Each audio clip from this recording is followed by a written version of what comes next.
Donald Trump खुद को बहुत बड़ा समझता था, अब उसकी हेकड़ी भी निकल गई, अब उसके पल्ले भी कुछ नहीं रहा। इंटरव्यू दे रहे थे, उसमें उन्होंने एक एडमिशन करा जहां पर उन्होंने बोला भारत पे जो टैरिफ लगाना वो आसान नहीं था। ट्रंप ने कर दिया जो ट्रंप ने करना था, और ट्रंप को उसका वो असर या वो रिजल्ट नहीं मिला जो ट्रंप चाहता था। ये बताएं कि ट्रंप की हेकड़ी कहाँ गई? देखिए, स्टार्ट आपने लिया था, ऊंट किस करवट बैठेगा, तो यकीन करेंगे ऊंट बैठ चुका है। ट्रंप अब पछता रहे हैं। एक इंटरव्यू के दौरान ट्रंप ने खुद कबूल किया है कि टैरिफ लगा के भारत पर नुकसान अमेरिका को ही हुआ है। पाकिस्तान का जो मरना जीना है अमेरिका, हम अमेरिका को छोड़ नहीं सकते, हम अमेरिका के बगैर चल ही नहीं सकते। आप ट्रंप ने स्वीकार किया कि उनके टैरिफ के फैसले से भारत अमेरिका के रिश्तों में कड़वाहट आई है। पावर डिफरेंशियल वो जरा सेम रहे, so that they can try and boss around you when they want to. तो ट्रंप को ऐसा लग रहा था कि जब वो 25% टैरिफ लगाएगा तो दिल्ली ऐसे हिलेगी, जब वो 50% टैरिफ लगाएगा तो पूरा भारत ऐसे। अब भारत तो हिला नहीं, और भारत ने जवाब भी नहीं दिया। भारत ने बोला कि देखो आपने लगाया है, हम समझते हैं कि ये गलत है और आपको नहीं लगाना चाहिए। टैरिफ को लेकर के जो ट्रंप की अकड़ है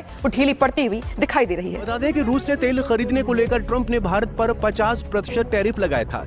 ऐसे में ट्रंप को अब टैरिफ पर पछतावा होने लगा है। महीने पहले तक भारत को डेड इकोनॉमी बताने वाले डोनाल्ड ट्रंप अब एक बार फिर पीएम मोदी से पैचअप करने की कोशिशों में जुटे हुए। जय हिंद दोस्तों, भारत एंड बियॉन्ड न्यूज़ में आप सभी का स्वागत है। तो दोस्तों, जैसे कि आप सभी ने देखा होगा कि ट्रंप भारत पर टैरिफ लगाने के वक्त में शुरुआत में कितना ज़्यादा अकड़ रहे थे, लेकिन अब जैसे जैसे दिन गुजर रहे हैं ट्रंप ने भी देख लिया कि भारत उसके सामने झुकने को तैयार नहीं है, और इसी वजह से अब ट्रंप की अकड़ चूर चूर होते हुए दिख रही है। ट्रंप के बीते हुए कुछ दिन के बयान देखने से पता चलता है कि कैसे भारत के न झुकने पर अब ट्रंप ही खुद झुक रहे हैं। ट्रंप के पीएम मोदी के साथ दोस्ती वाले बयान के बाद अब उन्होंने खुद ही मान लिया है कि रूस से तेल खरीदने के लिए भारत पर टैरिफ लगाने से भारत और अमेरिका के बीच में दरार पैदा हो गई है। ट्रंप ने पहले तो भारत पर 25% टैरिफ लगाया था, लेकिन फिर रूस से तेल खरीदने के लिए भारत पर उन्होंने पेनल्टी 25% टैरिफ और लगाया था। इसी 50% टैरिफ के कारण ही भारत और अमेरिका के बीच में रिश्ते खराब हो रहे थे। तो भारत पर ये 50% टैरिफ लगाना काफी ज्यादा भारी पड़ा था, और अब उन्होंने ये भी स्वीकार लिया है कि भारत पर 50% टैरिफ लगा देने का फैसला आसान नहीं रहा है। इस 50% टैरिफ के फैसले के कारण उन्हें काफी ज्यादा नुकसान झेलना पड़ा है, और अमेरिका के दबाव में आकर सभी देशों ने इन टैरिफ को स्वीकार लिया था जो कि ट्रंप के द्वारा लगाए गए थे। लेकिन भारत एक देश है जो इन टैरिफ के खिलाफ डटकर अंत तक खड़ा रहा। ट्रंप को पहले ये लग रहा था कि वो भारत पर दबाव डालकर उनसे अपनी सारी बात मनवा लेंगे, लेकिन भारत ने भी बता दिया कि वो होंगे कहीं की सुपर पावर, पर भारत उनके सामने झुकने वालों में से नहीं है। भारत की इसी हिम्मत को देख ट्रंप को भी पता लग गया कि वो भारत पर 50% टैरिफ लगाए या 100%, भारत उनके दबाव में नहीं आएगा। इसी वजह से ट्रंप अपने बयानों से बदल रहे हैं। उन्हें भी पता है कि भारत से पंगा लेने से उन्हें ही नुकसान होगा। इसी वजह से अब वो फिर से भारत के करीब आने की कोशिश कर रहे हैं। बाकी आपका इस पर क्या सोचना है? क्या भारत और अमेरिका के बीच में रिश्ते पहले जैसे हो पाएंगे या नहीं? आप इस पर अपनी राय कमेंट में जरूर से बताएं, और वीडियो अच्छा लगे तो वीडियो को लाइक और चैनल को सब्सक्राइब करना भी मत भूलेगा।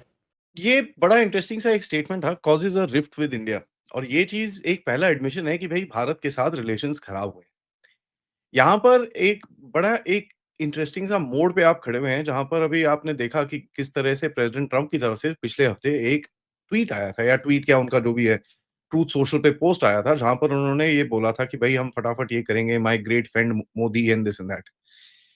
मोदी साहब का जो रिस्पॉन्स आया वहां पर कोई ग्रेट फ्रेंड की बात नहीं थी। इट वाज द फैक्ट कि भाई ये इंडिया यूएस रिलेशनशिप है और ये इसको आगे जाना ही है, that's the natural way of doing things. तो हम हाँ काम करने के लिए तैयार हैं, and I will be happy to speak to President Trump. कोई ग्रेट फ्रेंड जो नॉर्मली प्राइम मिनिस्टर बोलते हैं वो उन्होंने नहीं बोला था। तो एक बड़ा इंटरेस्टिंग सा मोड़ था। यहाँ पर आपको दिखा कि भाई भारत ने एक जो सिग्नल दिया कि भाई it's gonna be business only. ठीक है, आपको ट्रांजैक्शनल रहना है, let's be transactional, that's not a problem, it's gonna be a business only relationship. उसके बाद भी आपने देखा नवारो के स्टेटमेंट्स आते रहे, लेकिन 3 दिन के से after his last outburst on Twitter, जहां पर उन्होंने भारत के लोगों को बॉट्स बोला था, उसके बाद से उनका ना ट्वीट है ना कुछ है, there is no statement, there is nothing, पूरी तरह से शांति है।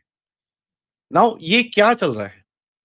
देखिए, ये चल कुछ नहीं रहा, ये चल बड़ा सिंपल सा रहा है। ये बोलते हैं एक false sense of complacency. False sense of complacency का मतलब क्या है? मतलब ये है कि सर ये आपको बोलना चाहते हैं, नहीं, नहीं जी, हमारा आपसे जो भी पंगा था वो खत्म हो गया है। हम उसके ऊपर दोबारा कुछ करने नहीं वाले। हम बस खत्म हो गया हमारा, अब we will look for another way of dealing with this. अब जो हम आपके साथ लड़ाई कर रहे थे, जो ये कर रहे थे, वो खत्म हो गई है। सो प्लीज टेक इट अभी, let's let's calm down in this that. यहाँ पर आपको एक जगह पे बोलना चाहते हैं, जो एक्शंस आप ले रहे हैं, और ये कई सारी इंटरेस्टिंग एक्शंस हैं जहाँ पर इनको थोड़ा-सा दर्द होना शुरू हुआ है। एक तो जियोपॉलिटिकल पोस्चरिंग जो आपने करी, जाके आप रशिया के साथ खड़े हुए इधर-उधर और अपना जियोपॉलिटिकल ग्लोबल साउथ का स्ट्रेंथ आपने लेवरेज करा। दूसरा, आप ट्रेड डाइवर्जन की बात कर रहे हो, आप अपना इंटरनल रिफॉर्म्स की बात कर रहे हो और देखिए ये सब चीज़ें in the long form US को हर्ट करेंगी बिकॉज़ अगर आपकी इकोनॉमी एक डिफरेंट पेस पकड़ती है, तो उनको फिर उतना ही एफर्ट लगाना पड़ता है आपके साथ डील करने के लिए। They like you where you are और जैसे-जैसे वो भी अलेजिडली बढ़ेंगे उनके दिमाग में, आप भी उसी रेट पे बढ़ते रहो सो दैट द डिफरेंशियल जो होता है ना, पावर डिफरेंशियल वो ज़रा सेम रहे so that they can try and boss around you when they want to. तो एक पावर डिफरेंशियल रखना चाहते हैं वो देशों के साथ ताकि they can deal with them on a position of strength which is fine. I mean you can understand एक बड़ी पावर है उसको अपना वर्चस्व बना के रखना है, उसमें कोई डाउट नहीं है। आखिरकार ऊंट पहाड़ के नीचे आ ही गया। और अगर ट्रंप की बात की जाए तो ट्रंप जितना अपने आप को बहुत ज्यादा स्मार्ट समझ रहे थे, उनकी स्मार्टनेस कह लें कि धरे की धरी रहेगी। और फॉर क्वाड यानी कि क्वाड्रिलेटरल डायलॉग्स के लिए वो बहुत जल्द भारत को विजिट करने वाले हैं। और कह लें कि जितना इंडिया के अगेंस्ट बात करते हुए दिखाई देते थे, जितना टैरिफ लगाते हुए दिखाई देते थे, जितने सैंक्शंस लगाते हुए दिखाई देते थे और जितना कह लें कि दबाव प्रेशराइज करने की कोशिश की भारत को कि आप रशिया से ऑयल ना खरीदें, अब कह लें कि जो ट्रंप खुद क्वाड के लिए भारत में जाते हुए दिखाई देंगे। और सुनने में ये आया था कि ट्रंप इस पर भी भारत को ब्लेम कर रहे थे कि आप जो क्वाड है उसको किल कर रहे हो, लेकिन एक्चुअल में अगर देखा जाए तो ट्रंप खुद क्वाड को किल करते हुए नजर आ रहे थे। लेकिन फाइनली अगर हम लोग इसकी बात करें तो उसमें Australia, Japan, India and United states of America include है, जो कि पैसिफिक कंट्रीज की जो पीस है, जो प्रोस्पेरिटी है, उसके लिए काम करते हैं। तो ये बताएं कि ट्रंप की हेकड़ी कहाँ गई?